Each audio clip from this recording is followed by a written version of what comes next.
बिस्मिल्लाहिर्रहमानिर्रहीम। अस्सलामु अलैकुम दोस्तों, वफाकी दारुल हुकूमत में पाकिस्तान उलमा कौंसिल की कॉन्फ्रेंस के इख्तिताम पर जारी एलामिये में कहा गया है कि किसी जमात को ख़त्म नबूवत के नाम पर सियासत नहीं करने दी जाएगी। चेयरमैन पाकिस्तान उलमा कौंसिल अल्लामा ताहिर अशरफी ने कहा है कि सिपह सलार और मुख्तलिफ मसालिक के ख़िलाफ़ फतवे देने वाले इस्लाम और मुल्क के दुश्मन हैं। ख्याल रहे कि ये वही ताहिर अशरफी साहब हैं जो गैर मुल्की एजेंट होने का ताज अपने सर पर सजाए हुए हैं।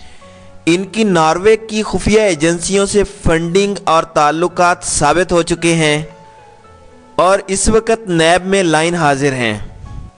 तो मज़हब के नाम पर चूरन बेचने वाले अल्लामा ताहिर अशरफी ये कहते हैं कि सिपह सलार और मुख्तलिफ मसालिक के ख़िलाफ़ फतवे देने वाले इस्लाम और मुल्क के दुश्मन हैं।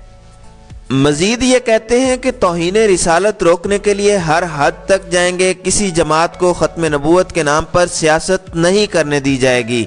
हर किस्म की दहशत गर्दी की मज़म्मत करते हैं। ख़त्म नबूवत का डंका बजाते रहेंगे। पाकिस्तान और मदीना के मानी और मकसद एक हैं। दोनों की बुनियाद कलिमा पर है। इस्लाम, शरीयत और पाकिस्तान के लिए हम सब मुत्तहिद हैं। अफ़गान अमन अमल के लिए पाकिस्तान की कोशिशों को सराहते हैं। एक और बड़ी मज़ाहिया बात इन्होंने कही है कि उलमा कौंसिल साल 2019 को दहशत गर्दी और फ़िरका वारियत के ख़ात्मे के साल के तौर पर मनाएगी। हैरानगी की बात है कि एक मजहबी दहशत गर्द किस तरह फ़िरका वारियत के ख़ात्मे का साल मना सकता है, जिसका अपना ताल्लुक CIA, रॉ और यहूदी एजेंटों से साबित हो चुका हो। मजहब का चूरन बेचने वाला ये मौलवी ख़त्म नबूवत का नाम लेकर किस तरह अपने ही हमकुमाश उलमा के खिलाफ फतवा लगा रहा है।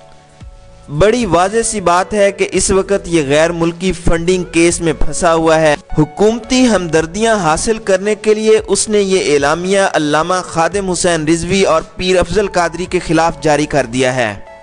पाकिस्तान में ISI और पाक आर्मी जिस तरह से काम कर रही है, याद रखें कि इस गंद का बहुत जल्द सफाया होने जा रहा है। ये इस तरह के बयानात चाहे कितने ही खुशामदी देता रहे, इसका अंजाम बद इंतहाई करीब है।